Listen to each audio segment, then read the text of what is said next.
dore business watangiza ibihumbi 100 kandi zikakuzamura rwose ukaba umukire kuko nabandi zarabakije. Inshuti za Sonjera mumeze mutemba rwa mbere ugeze kuri YouTube ya Sonjera banzo me subscribe. Uyu munsi ngiye kubwira business watangiza ibihumbi 100 kandi ukaba umukire mu gihe gito. Bamwe mabeza rero bakobwa inshuti zanjye wikirwa bacaye mu rugo cyangwa se uvuga ngo wabuze akazi kandi ufite ibihumbi 100 watangira gukora kandi ugatera imbere. Mbibutse ko njye natangije 2025 njya gutangira business njya kuva iwacu 2025 nabatereka mve mu rugo nicare nshakishe nshaka amafaranga kandi aho byangejeje rwose kubanzi rwose mwari mwavuga uti kabisa aratubeshya, ariko umuntu ubizi neza wa muntu wanjye tuganira wese arabizi ko natangije 2025 nkatangira mobile money aho ngeze n'injyo hazi. Uyu munsi wongeye kubabwira business watangiza ibihumbi 100. Business ya mbere rero no gukora mobile money nkuko mbabwira ngira yitangije 2025 kandi araho byageze mobile money gose ngira muri miliyoni 10. Mwumva ko rero iyi business ni nziza cyane ushaka gutangira gukora wiryama wigira ute wikiri gusabiriza wikiri kuvuga ngo wabuze icyo gukora ngo nta mafaranga ufite. Mobile money wagenda ugashaka simu card MTN, wamara gushaka simu card rero uragenda ugatangira ugakora ushaka gaseta. Mbibutse ko niyo wakiri kugenda wambaye ijire rwose uracuruza ntago bitaba ngo ufite aho wishyura wakora rero ugatera imbere. Business ya kabiri rero no gucuruza imbuto. Gucuruza imbuto buriya mu isoko nabyo bigira amafaranga. Murabizi yuko hari abamama benshi bacuruza imbuto, imboga, inyanya n'ibiki kandi bigira amafaranga guys. Ngiye byo mbabwira mbabwira ibintu byagira tukiteza imbere tugakira, ntabwo mbashuka.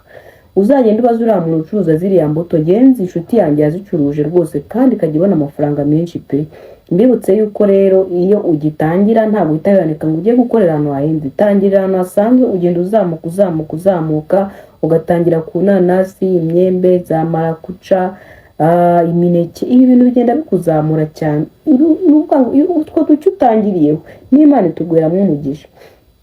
Rero utangirira ahantu hatoya ukagenda gukondesha nk'ahantu bigiye uzatangira 15 ukajya utangira imbuto ukajya kurangura Nyabugogo ukajya mu byaro ugashakisha ukaza uzushaho no kugenda ukajya mu byaro ukarangura ukaza ukaranguza mu mujyi kandi ukabona amafaranga.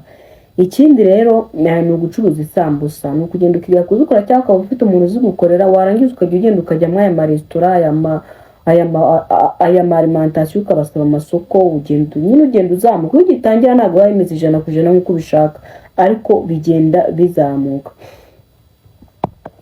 Hari indi business rero nakubwira no kugura ibintu wongera ukabigurisha. Utingiye ikora gute rero? Uragenda ukagura ikintu ku giciro gito yamaze ukakigurisha ku giciro kinini.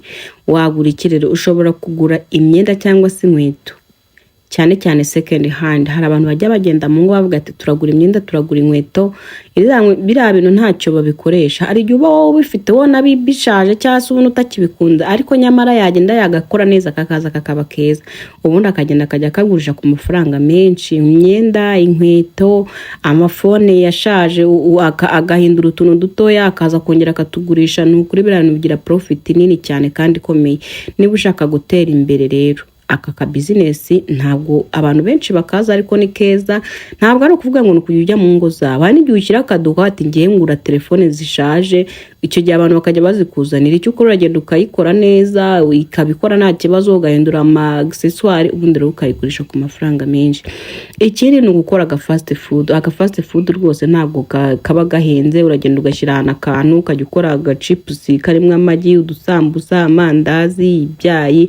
Umva abakiriya babyo bahora bari buri munsi. Urumva amafaranga arinjira cyane kandi ku bihumbi 100 watangira ugakora. Ikindi ni ugukora ibintu by'ubwiza, ni ukuvuga ngo ukagenda ukajya ujya gukorera abantu nk'imisatsi mu rugo. Iki bisaba ko nyine ushaka udufaranga ukabyiga ukajya gukorera ukabakorera imisatsi, inzara mu rugo, ibintu nk'ibyo ngibyo ukabasuka. Ibintu bya makeup n'uduki, utu tuntu rwose ku bihumbi 100 wadutangira kandi bikavamo.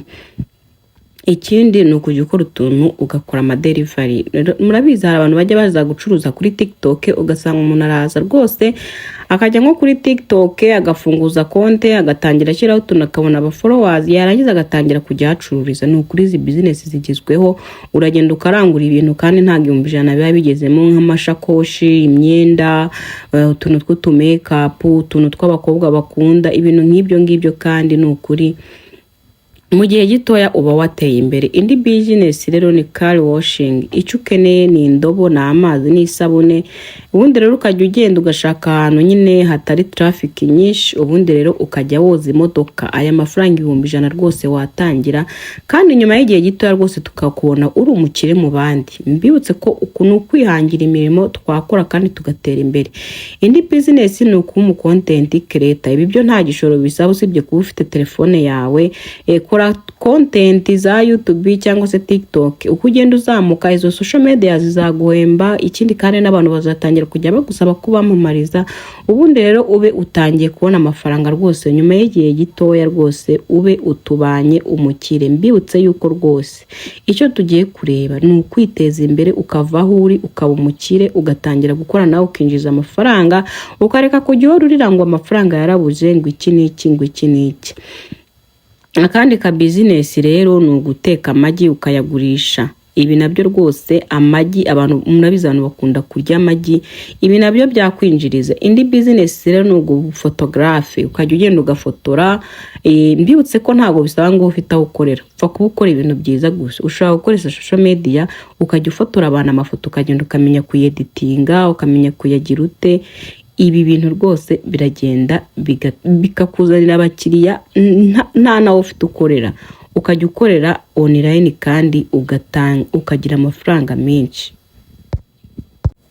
Akandi ka business rero ni phone accessories. Murabizi ko mbicuruza. Ibi bintu byo ni byiza cyane, birunguka kubera ko na amasharijeri, na amakava, na maikuteri. Ibi bintu ntago bihenda kuko ibintu by'100 sinzi aho wabona ubishyira, kandi ibi bintu biragenda n'ukuri pe, biragenda kuko buri munsi charge zanyu zirapfa mukagura izindi, buri munsi kuteri zirapfa, buri munsi amanti block arapfa.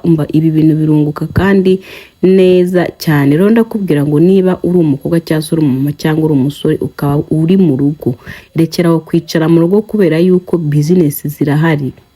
Wacuruza amavuta y'abagore, ntago bivuze ngo uhite wirukanka ngo ushaka ukora. Ushobora no gukorera online, ushobora no kugenda ugasanga umuntu ufite boutique ukamusabamo akanya gatoya nawe ugashyiramo utuntu twawe dutandukanye n'ibyo acuruza. Ushobora kugira mini shop hafi n'urugo rw'ahantu mutuye, niba mutuye ku muhanda. Iki washyiramo biswi, washyiramo ibyo kunywa ahantu heza, amafaranga araza buri munsi rwose. Niba mutuye hafi y'umuhanda wakora. Ushobora gufata ugatereka imbabura ku irembo iwawe ukajya wotsa ibigori, ayo mafaranga ni make kandi wajya wunguka. Ushobora kujya uteka isambusa. Mbibutse ko mugomba kwihangira imirimo. Abantu bose babakize bakize wabonye bahereye ku tuntu dutoya bagenda bazamuka. Ubu ngubu nabakire tubareberaho, tubafatiraho urugero. Reka gucika intege, wakora ugatera imbere, wakora ukabona amafaranga. Aba bose bakize ntago babyutse bavuga ngo nzajya mu kazi ariko nabonye igiciro cya $10,000. Nge natangije 25,000 muri mobile money, ntago nategereje ngo nzagira ariko nabonye 100,000. 100,000 byari kuva he? Ariko ibyo 25 byanyijije kuri $10,000,000. Ubwo rero niba udashaka gukora nibikureba, ariko ngiye inama nakugira, haguruka. Reka kujya urya ari uko bagutereye, ureke kujya uvunisha umugabo wawe, reka kuvunisha abo mubana. Wagende nawe ugakora ugatera imbere ukabona amafaranga. Murakoze cyane rero. Ngiye nitwa Sonjera. Niba inama yanjye hari ahantu ikugeze, kanda subscribe unasharing iyi video ku bantu bose.